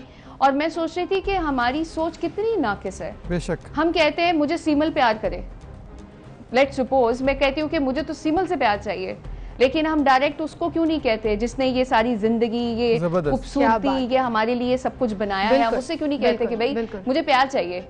अब वो जहाँ मर्जी से आपकी माशाल्लाह इतना सारा देता है कि समेटा भी नहीं जाता। इसमें कोई शक नहीं है, इंसान को मोटिवेशन अल्लाह ताला ही देता है और अल्लाह ताला हिम्मत भी अता करता है। अल्लाह ताला ने आपको हिम्मत दी है, आप आगे से लोगों को मोटिवेट कर रही हैं। वीडियोस भी हमने आपकी देखी और आगे भी आप लेकर चलेंगे इंशाल्लाह इस चीज़ को, क्योंकि लोगों की ये फलाह के लिए बड़ा ज़रूरी, लोगों की आसानी के लिए बड़ा ज़रूरी, लोगों को हौसला देने के लिए बड़ा ज़रूरी है। एक और चीज़ जिस पर मैं चाहूँगा कि आपसे पूछूँ कि जब ये मालूम हुआ आपकी फैमिली को दोबारा इस दफ़ा जब कैंसर, तो उनके क्या रिएक्शन, क्योंकि पहली दफ़ा तो उन्होंने आपको बताया नहीं था, इस दफ़ा तो ये ओपन होगी बात, कैसे एक दूसरे के साथ आपने लेकर चले, रिलेशन कैसा था, किस तरह से उन्होंने आपको हौसला दिया, आपने उनको हौसला दिया? अब सर इस दफ़ा मैंने बदला लिया था उनसे। अच्छा, मैंने नहीं बताया नायरा, ये this was the toughest call actually. देखें जी, this would have been the toughest call, घर वालों को ना बताना। मैंने कहा घर वालों को ना बताना सबसे ज्यादा टफ काम होगा, बड़ा टफ होता है अकेले फाइट करना, घर वालों को ना बताना जी। अच्छा सिमल, हाँ जी सिमल, एक्चुअली ये जो आप मेरी कंडीशन देखती है ना, मेरी लाइफ में कुछ ऐसी प्रॉब्लम्स गुजरी हैं कि अल्लाह पाक ने मुझे इस बीमारी के लिए बहुत पहले से तैयार करना शुरू कर दिया था। अगर वो मतलब जिस जनवरी में मुझे पता चला, अगर 4-5 महीने पहले पता चलता ना, तो शायद मैं इससे इस तरह से फाइट ना कर पाती। फिर जब मुझे जिस दिन पता चला तो मैं इधर ही अपने रूम में बैठी हुई थी, दूसरी तरफ मुंह करके, और सोच रही थी कि मैंने अब क्या करना है।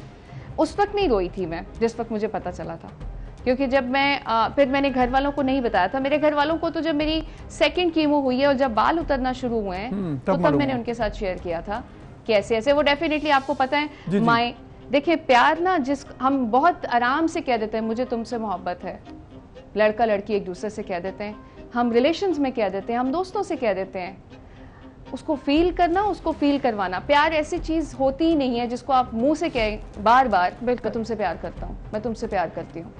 आपकी हरकतों से पता चलना चाहिए भाई।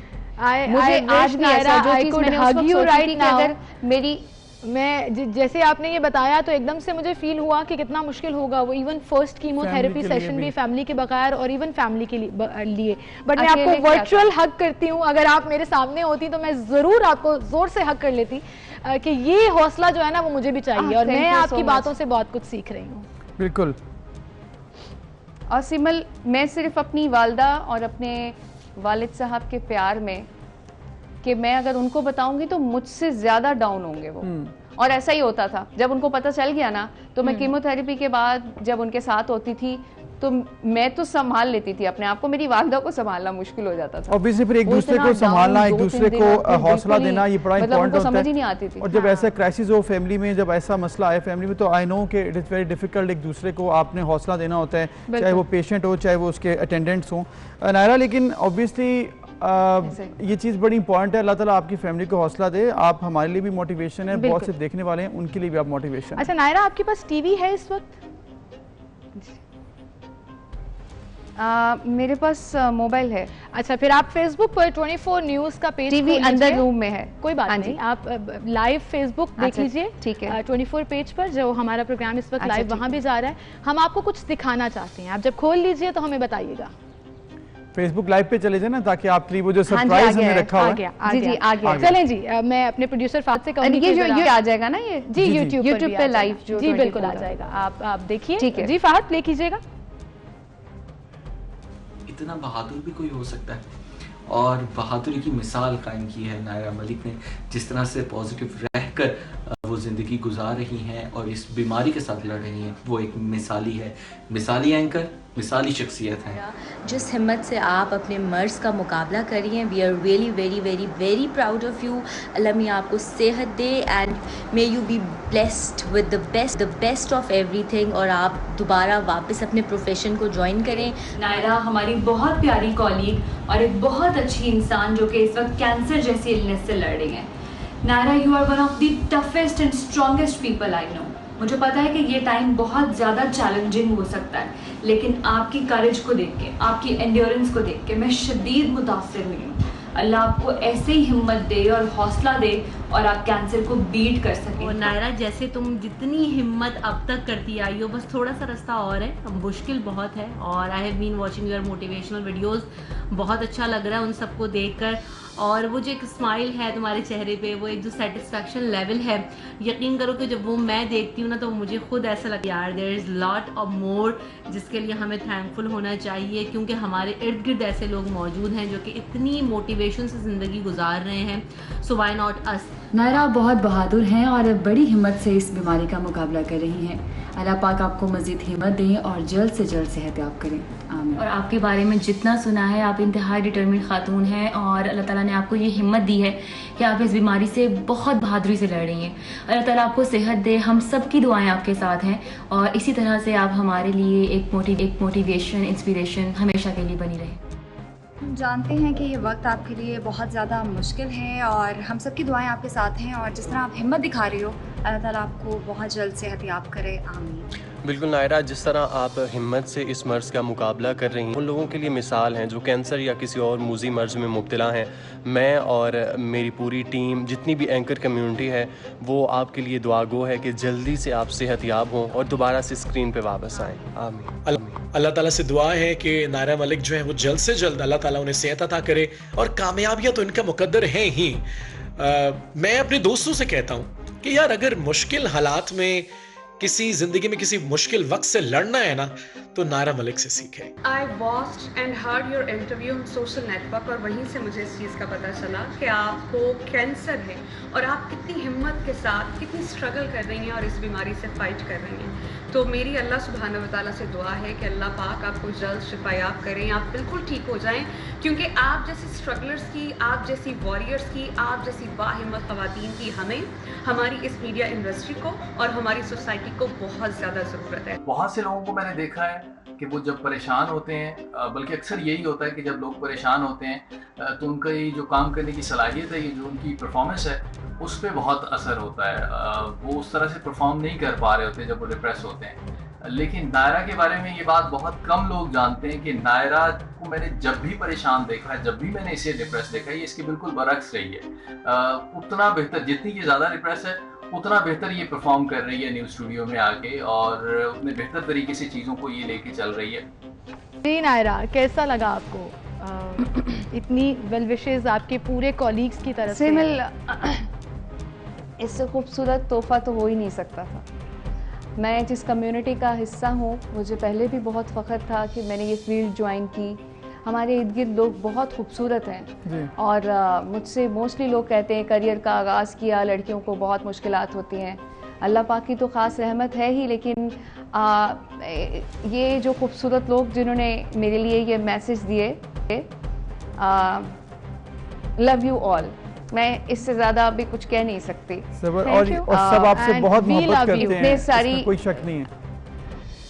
अभी हमारे पास बहुत से और मैसेजेस भी थे नायरा, टाइम लिमिटेशन की वजह से हमने कोशिश की कि जो आपके क्लोजेस्ट कोलीग्स रहे हैं जिनके साथ आपने काम किया उनको हम सेलेक्ट कर सकें। सो एज एन एंकर मैं और अबूजर पूरी एंकर कम्युनिटी की तरफ से आपको बेस्ट विशेस देते हैं। इंशाल्लाह आप ये फाइट कंप्लीट करेंगी, आप विन करेंगी और इसी तरह से मुस्कुराती हुई आप इस बीमारी को बाय बाय करेंगी और अपनी जिंदगी कंटिन्यू रखेंगी इंशाल्लाह। ऑल द बेस्ट और thank you very much for giving us time Naira, और हम आपके लिए दुआ करते हैं और इंशाल्लाह हमेशा करते रहेंगे कि आप इसी तरह सेहतयाब रहें और अल्लाह ताला आपको जिंदगी। थैंक यू सो मच, आप लोगों का भी बहुत बहुत शुक्रिया। थैंक यू जी। और साथ इतनी मोटिवेशनल स्टोरी ये सुन ली कि अब मुझे लगता है कि वाकई में डर जो है ना उसको मार दे देनी चाहिए। एनीवेज एक ब्रेक लेते हैं, फिर हाजिर होंगे।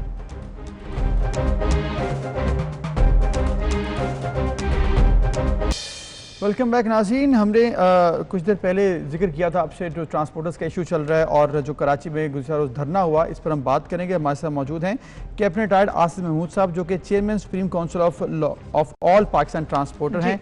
अस्सलाम वालेकुम कैप्टन साहब। वालेकुम सलाम सर, खैरियत से हैं? ठीक हैं जी अल्हम्दुलिल्लाह, बिल्कुल ठीक ठाक। कैप्टन साहब बताइएगा, कल ये जो प्रोटेस्ट किया गया फिर उसके बाद वक्ती मुज़ाकरात हुए और प्रोटेस्ट कॉल ऑफ किया गया, इंटर प्रोविंस जो ट्रांसपोर्टर्स हैं वो प्रोटेस्ट कर रहे हैं, आप बताइएगा क्या मुतालिबात हैं आपके? क्या सिंध हुकूमत से आपकी इस बारे में कोई बात हुई है? सर सिंध हुकूमत से तो मुतअद्दिद बात हुई है, लेकिन सिंध हुकूमत जो है वो ऐसे हालात पैदा कर रही है, ये खुद दानिस्ता एक बहरान को पैदा किया जा रहा है। ये एक ऐसी चीज है जो कि तमाम सूबों ने खोल दी है और बैनो सूबाई ट्रांसपोर्ट बिला रोक टोक तमाम सूबों में आ जा रही है।